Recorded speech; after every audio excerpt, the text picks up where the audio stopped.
I'm 100% building a log arch at my house. Because I saw him do it the other day. I was like, I can totally do that. Give me 3 tree trunks and a piece of rebar. I can totally do that. So, that's amazing. Heidi's, Maybe because I don't watch them often, maybe I'm watching the wrong ones, because the ones I've always stumbled on are the ones where it's like, yeah, if you had $750,000, you too could do this.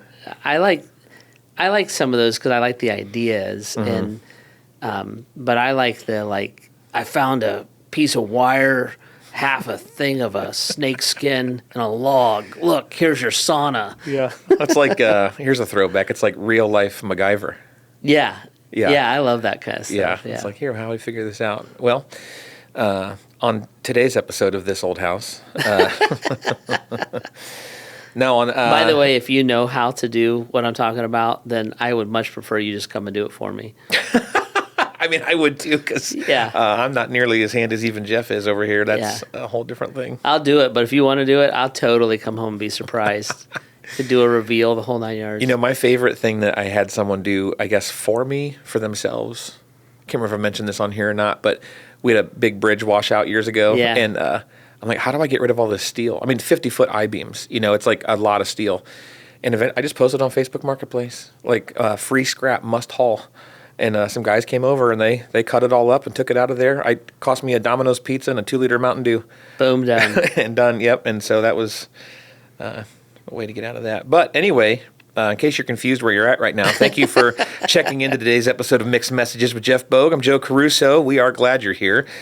With so many voices out there, news, social media, even comedians and friends, it is tough to know what to think and how to make decisions. So we just want to help you sort through the noise and think through things in a way that allows you to cut through the mixed messages around us and find the way of Jesus. So let's go ahead and get into it. Jeff, how are you doing? Good, Joe. Thank you for asking. I'm happy to ask. Such a cutting, penetrating question. Absolutely. That demands a deep and insightful answer from me. Well, it is... I'm good. Funny, the continuum of expectation when people ask you that question. How are you? All I really want is for you to nod and let's move on. Or, no, man. Yeah. How are you?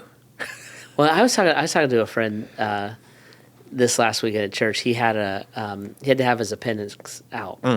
It was like a low key emergency, and we were seriously talking about when you're a follower of Jesus and you believe that your life is in God's hands, it's hilarious what you praise God for. Mm-hmm. So he's like, I'm just thankful to the Lord that all I needed was surgery.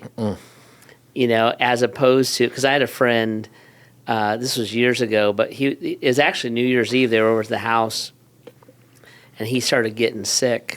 Ironically, we were working on my house, and he started getting sick the next day.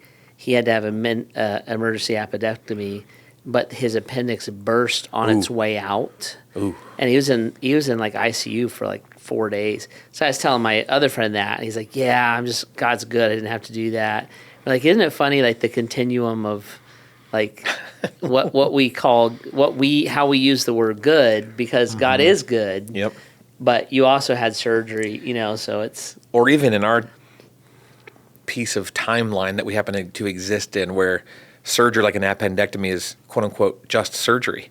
Yeah, you're in and out. You didn't stay the night in the hospital. Yeah, it's crazy. I was talking to a friend who had hip replacement as outpatient surgery. Mm-hmm. I'm like, that is insane. Yeah. I mean, they cut you in half. Yeah. He's like, yeah, they sent me home that night. I'm like, that is crazy. Well, our son had a heart defect, and at 17 he had open heart surgery. Mm-hmm. He spent one night in the hospital. Yeah. And then they sent him home, and they're like, and they were like, "You take care of him." I'm like, "What? What? Yeah. Like, I don't know what to do." When you think about hospital care, that seems normal. When you think about what you just said, he had open heart surgery. You're like, how were you not in the hospital for a month? Oh, I know. It's crazy. Yeah. It's crazy. That's wild. Well, as is per usual, there's no good segue from that conversation to where we're headed today. You need to work on your segue lessons. Yeah. You used to be better at this. You're getting older. You're losing your fastball. You used to find a way. Mm-hmm. Well, I feel like you're not even trying anymore. Well, if we think about all the ways that we can work on repairing our heart issues, see? we can dive right into There's the old Joe we all know and love. Well, our listener asked this. They say, I'm curious how we should think about people with sociopathy or psychopathy in reference to being made in God's image. If someone seems unable to feel empathy or guilt, whether it's by neurological differences more related to psychopathy or past trauma, typically related more to sociopathy, then does that change how we understand their identity, their value, or their relationship to God? Are these traits or diagnoses just part of living in a broken world, and is there therefore more to understand? Is there redemption with these things, even if they live their entire life with these diagnoses? Jeff, I think some of us are probably wondering conceptually how to answer this. My guess is this listener and some others are like, no, this affects me personally with the people in my life. So how do we navigate this? That's the first place I went. I was like, this is either a psychologist, psychiatrist, or like the child you have of a somebody. relative. Yeah. So it's a great question, by the way, and maybe a much deeper one than it even seems like on the surface, because the key here, the key question I think that's being asked is the image of God. And then you get into the question of the goodness of God and the sovereignty of God. So it winds up being a really, really deep question. So let me see if I can peel it apart here and be helpful. So when we talk about the image of God, we're not talking about the perfection of God or the perfection of the functioning of our bodies. What we're talking about is our souls, and we're talking about the value of the human soul. So you have to go back and say that the difference between secularism and, in our case, Christianity, is we would look and say there is something divine about the human being. Now, what's fascinating is we actually don't believe in the divinity of the body. Right. So we would believe that the body it's a temple of the Holy Spirit, so it's a gift given to us from God, but we don't worship the body. No. Paul describes it, he uses the metaphor of a tent. So we think of the body as a tool in Christianity, but we don't think of it as something we worship because we don't think of the body as us. So when you think about how you think about yourself and other people, you think of yourself as a passenger or a resident within the body. That's why when we believe that if you're a Christ follower, when you die, we would say, you go to heaven. Right? We wouldn't say your soul. We wouldn't say the spirit of who you were. We'd be like, no, you as an individual. So your individuality does not come from your body. Your identity does not come from your body. That's where you would get into even like sexual identity questions and things like that. We're like, no, you're being identified by your body. This is why we would like teach caution around body image issues. I'm too big, I'm too small, I'm too skinny, I'm too fat. Like we would be like, no, you are a valued creation from God, and you reside within that tent. And the Apostle Paul in Corinthians uses that metaphor that we put the tent away. And then what he says is we sow the body so that the day of resurrection is resurrected again. He even says it very clearly when he says to be absent from the body is to be present with the Lord. It doesn't say when you split into two, half of you is with God. Right. Yeah. So this is a very, very important delineator surrounding the image of God. Secularism would say that the whole of me is the physical existence of me, and people will often try to understand emotions and love. They'll try to do that from a physical point up instead of a spiritual point down. So this is why people think I'll probably get more emails about what I'm about to say than anything else. This is why people think their dog loves them. Oh, sure. Right. Yeah. So I love my dog. His name is Brutus. Brutus does not love me. He likes me. He likes to be with me. He knows me. He is functioning instinctually, right? And I love it. I look forward to that, seeing that dumb dog every day, right? But Brutus does not have a soul. Brutus has a instinct, right? Now, we are so deep into this as a culture that I guarantee you there's a lot of offense happening right now with this truth. There's a question being submitted as we speak. As we speak. And I get them all the time because Brutus is a part of nature. So he is created. He is alive in the same way that a cricket is alive or a tree is alive. He is responsive, just like much of nature is responsive. You know, there's all these studies about how plants will grow better if you play the music. And I don't know. There's this one plant. I was in a tour at Disney, actually, but they show this plant, like, the moment you touch it, like, the whole section of it, like, all retracts, like, super fast. And it's just instinct. Yeah. So what happens is Disney actually has taught us to do this. We will humanize that. Yep. So we were like, the plant's afraid of me. And then Disney will make a movie and a song about it. So we'll humanize Brutus. And like I'm telling you, I love my dog. So Yeah, like, you do. This is a very personal conversation. Like I will, my last dog, Chief, when he died, I wept. Like I love that dog. And I missed him so bad that Heidi got me Brutus for Christmas. Right. So, but I also love my property.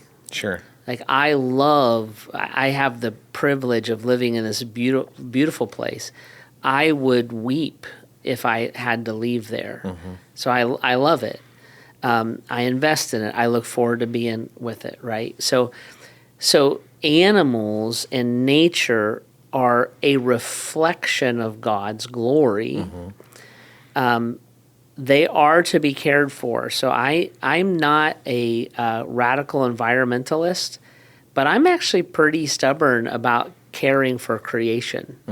Well, it's a part of the cultural mandate. I mean, it was something that God gave us to do before there was sin, it's like care for the earth. Care for the earth. And so I'm one who believes we should use the earth. I think we should harvest trees, and I'm okay with eating meat and all that kind of stuff. I'm okay if you don't want to, but I like it.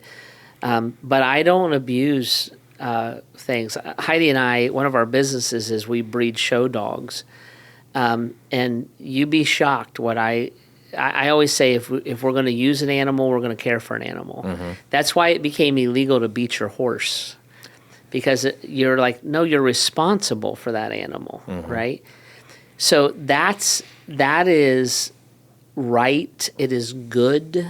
I think, like you said, it's God's mandate from the garden. We subdue nature and we care for it. So I'm pro all of those things.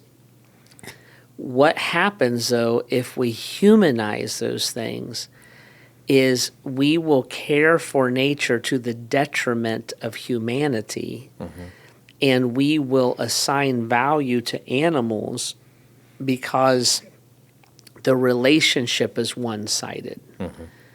So I don't, my relationship with Brutus is one-sided. I get out of him whatever I want to put into him.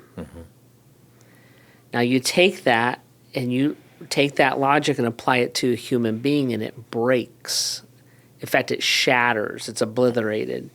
Because if I looked and said, I interact with my children to the point that I enjoy it, and then I put them in the barn for the night.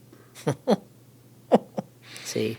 You get a lot of emails about that, too. Yeah, I should. As you should. Why? Because they're a human being. Right.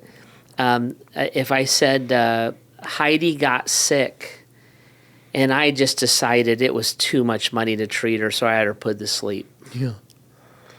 Right? Yeah. So I'm not trying to be flippant, but suddenly you move that logic over. Oh, yeah.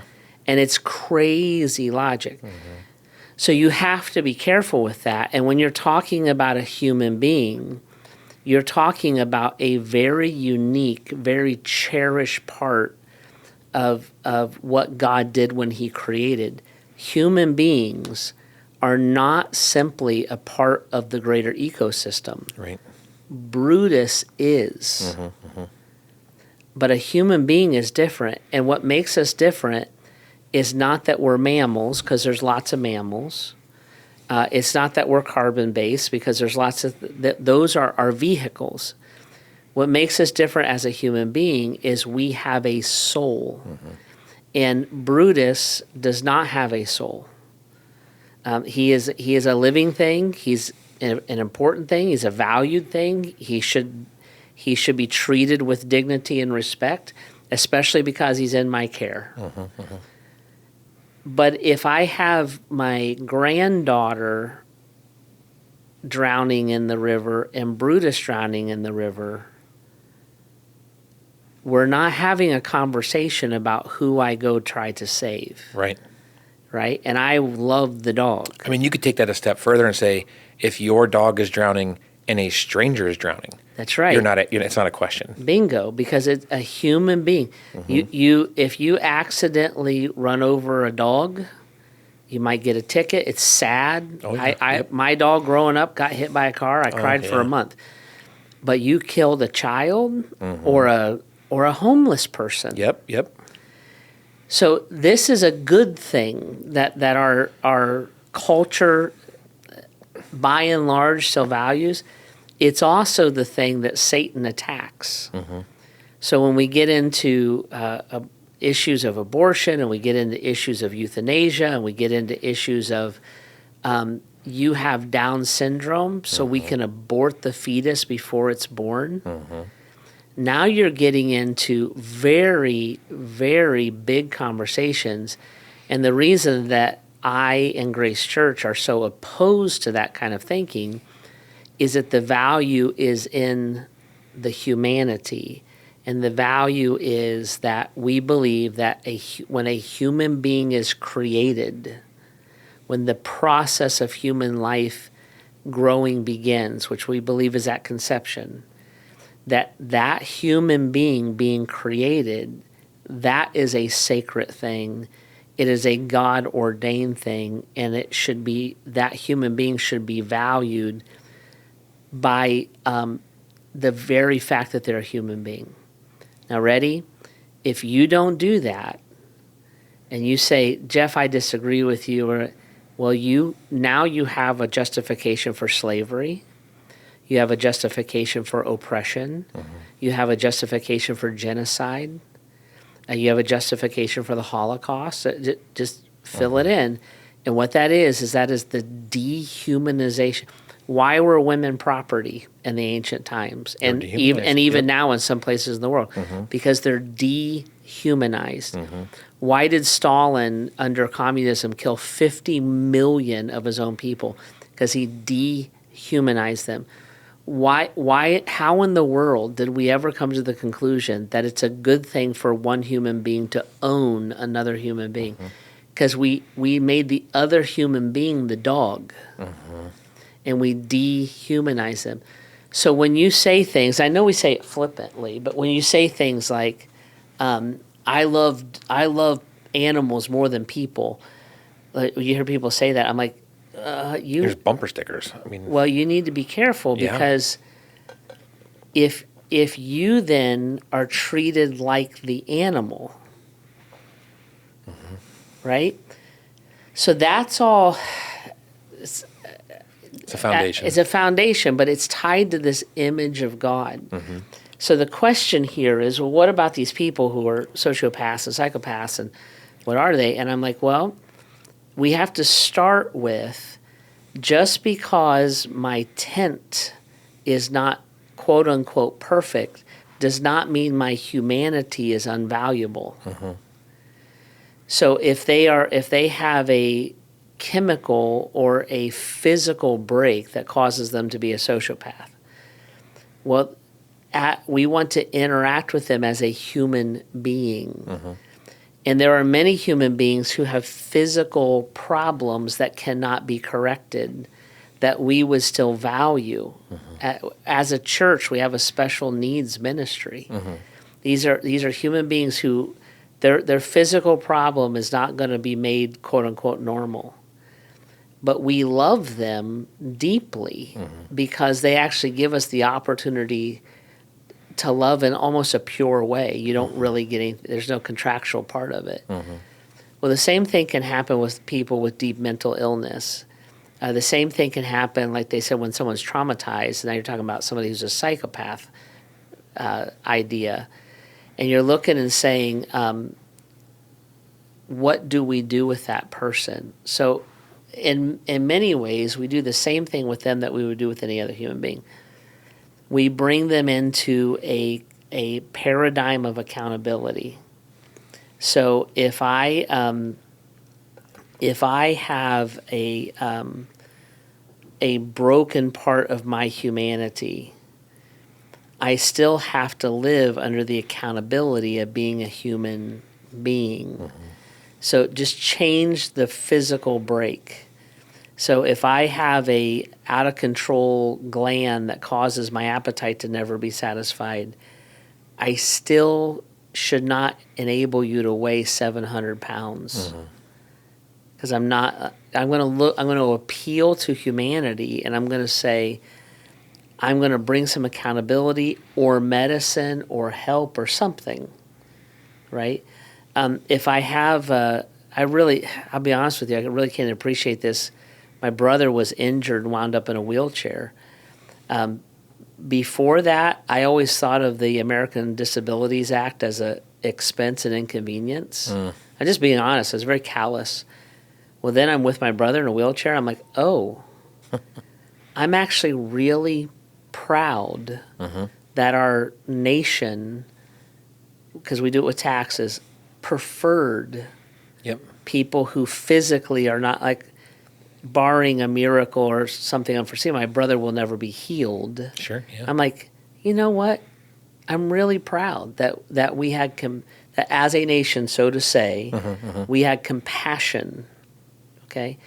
So when someone's dealing with a severe mental illness or severe brokenness, there is a love and a compassion that has to come to bear on that. Now, there's also an accountability. And I think we're seeing this play out in the news a lot right now. Like, I think of this Ukrainian girl that was stabbed to death on the train in, I think it was South Carolina. That was a sociopath, psychopath that did that. So I don't think the solution is if your body or mind is broken, you run the streets. Right. I also don't think you get locked up in an insane asylum. I think as a nation, there's something in between there that's not the streets, it's not a jail cell, and it's not an insane asylum. But surely there's a different, compassionate solution that protects the rest of culture from the brokenness, but honors the life of the human being. I also don't think they should be euthanized. No. Which is that's It's on the conversational table. It's on the conversation list. That was Hitler's conversation. And by the way, that was the founder of the abortion movement's argument. Is we should euthanize. That's where that argument came from. We should euthanize because they're poor. We should euthanize because they were conceived through a crime. Horrible, horrible things. But that was her argument, and it was really directed at the African American community. Back in the Sager was her name, I think. Back in the beginning of that movement. So it's called the eugenics movement. You guys can Google it, but it's basically wipe out the weakest so that only the best genetics move forward. So I'm like, no, now you've dehumanized. That's what you would do with a farm animal. Yeah. You would breed against weaknesses. But as a human being, we would say, when we care for a fellow human being who is broken or sick, we are showing the best of our humanity toward them.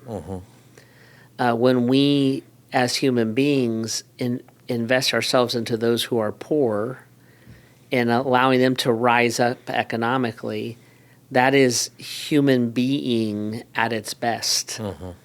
that make sense? Yep. So it's tied to that, and when you look at the image of God is tied to the soul. It's not tied to the body. There is sin. There is choice. There is mental illness. There is mental brokenness. Accountability and protection has to come into play. That's what the laws are for, or should be for. Where society at large is protected from the Ted Bundys of the world and the Jeffrey Dahmers of the world. And there could be some kind of compassionate element to that, especially if it's pre-crime. Sure. That you could interact with it. You get into committing crimes, now you're getting into the justice system. Because there's accountability. The court can't look at you or shouldn't look at you and say, well, you have a lot of trauma, therefore it's okay that you traumatized a bunch of people. Right. And generally our system does not work like that.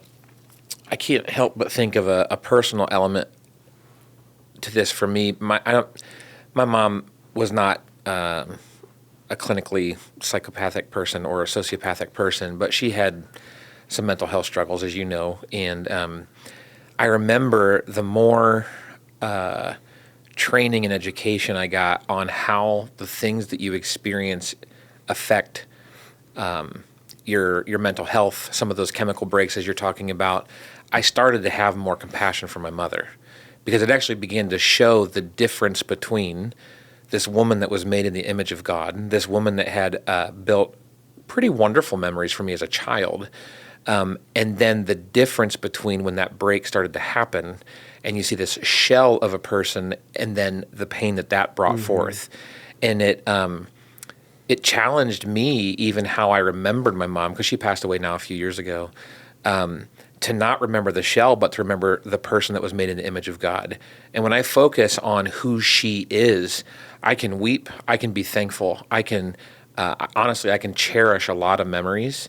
But if I focus on that outer shell, and what you're saying, the dehumanized part of who she was, it's just frustrating. Yeah. And so this is where, like, even if our listener is asking more clinically, like, how does this align theologically? I know there's a lot of us that when you really put this to practice with the people that are in your life, this gets very, very real. And honestly, I think the image of God concept helps us. And that's what you're saying, because it helps me see who they actually are, not just the shell or even the pain sometimes they can leave behind. It's so good, Joe. What's ironic to me is sometimes people who are the most likely to dehumanize are also the most likely to embrace the image of God. So if you looked at it on a political left, political right, stereotypically the political right is pro-life, the political left is pro-choice. The political left is more apt to say it's a fetus, it's, let's do assisted suicide, I'm talking very generally, they're more apt to lean that way. The pro-life is more saying it's a child at conception, die with dignity, all those kind of things. The political left is more apt to accept you in your brokenness and in your diversity, and the political right is more apt to reject you. We're very, it's pun intended, we're very schizophrenic in all of this. So it's you just nailed so much of the passion between the two right there. Yep. Yeah, and I think I'm not straddling a fence. I'm like, no, you have to be. I am pro-life, unabashedly, unashamedly, and I mean that from cradle to the grave. So what that means is that your life, I have to be willing to be involved in your life. And when you see that happen, it's a powerful thing. You know who is incredibly good at this? Who's that? Is our youth ministries and our young adults. Yeah. Oh, absolutely. And I watch people come in, they have autism, they have Asperger's, they have special needs. They are loved and accepted way better than my generation did. Sure. My generation, you probably got made fun of. But they're loved and accepted, they're embraced, and they kind of like And no, you shouldn't drive the van. Sure. And that's what I'm saying. Like, because when you talk about sociopath, psychopath, except you're not that doesn't automatically mean criminal. Mm-hmm. That's like an extreme or expression of it. But the church actually is wired, if we'll act on it, and this is why I'm proud of our church, I think, for doing this. We can be the in-between. Mm-hmm. Like, no, you shouldn't do that, but nobody wants you to go away and leave us alone. We will accommodate, not enable, but accommodate, because we simply love you as a human being. And so the left and the right, politically, if we both would take lessons from each other, it might be helpful. And I think because I am so staunchly pro-life, mm-hmm. That means that the woman who is struggling with the issue of having an abortion means a ton to me. And I want to help her, understand her, love her, support her, listen to her. I don't want to dehumanize her. Right. The person who I've been in this seat many times, person who is terminal, they're dying of a painful cancer, and they're like, can I just get this over with? And I'm like, I hear you. I empathize with you. I will be here. I will pray with you. I do not think you should do that. I won't support it, but I also won't leave your side. Mm-hmm. Because when I slap you in a hospital room and forget about you, I have dehumanized you. Mm-hmm. So if we're going to be strong and celebrating and hanging on to the being created in the image of God, we have to be strong about all of it. Yep. And I'm proud. I'm not saying we do this perfectly. Don't misunderstand me. But I'm proud of our church family where we're strong about all of it, and we can get way better and all the all the rest. But I'm like, that's how that has to play out. So when I think about these issues, if somebody is criminally insane, they need to be held criminally accountable. Mm-hmm. And our criminal system makes contingency for your ability to stand trial. Yep. If somebody is, I really had a relationship with somebody with a very, very heavy obsessive compulsive disorder. I mean, it was overwhelming because they became obsessed with me. Mm. Well, what I had to do, instead of like, you're out of the church, call security, I'm like, okay, I need help. And so we got about 10 people on that, and we're able to make a place for them to be. We love them, we care for them, and it takes a crew to shelter that load. But that's what the people of God do. Mm-hmm. So I would answer that question that way. And if you said, if the writer asked, why does God allow people to be born quote unquote broken? I'm like, I don't know fully. I know oftentimes I don't know why God does what he does. I know what he wants me to do. Mm-hmm. And he wants me to love them, bear with them, and value their life. And when we get to heaven, we can ask the why questions, and the answers will make sense. I think part of it is because our definition of normal is secular. Uh-huh. I think our definition of beautiful is worldly. And I think our definition of valuable is shallow. Mm-hmm. And so I think normal, beautiful people can be very, very different than us, and we actually have a lot to learn from people.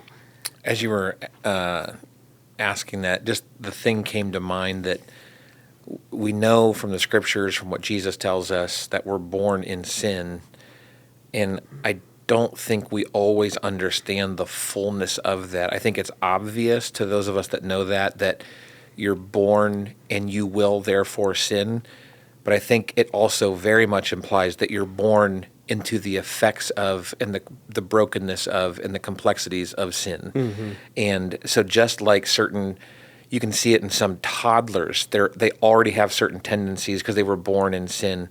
I think every time we're born with one of these issues, it's like, right, because we're born among the consequences of sin in our world, and it just looks different for everybody. Sometimes it feels more internal, other times it's more external, and it's just being born in sin doesn't mean you're going to steal cookies when you're little. Being born in sin means we're broken in a pretty mighty way.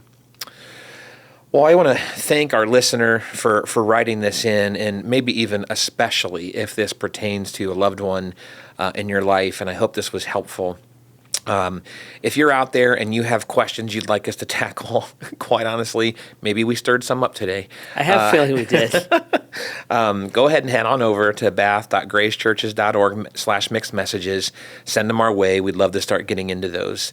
We'd also love to hear how these conversations are helping you, so don't be a stranger. I know I say this every time we shoot an episode, and a lot of you do this, and it is encouraging. It is helpful to know how these things are landing and helping you in your journey with Jesus. So seriously, reach out, let us know.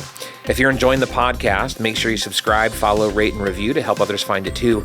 And of course, we'd love to see you here at Grace this weekend as we continue to seek after Jesus and love people from conception to the grave. Thanks for jumping in with us today as we continue to seek God's voice through all the mixed messages around us. We'll see you next time.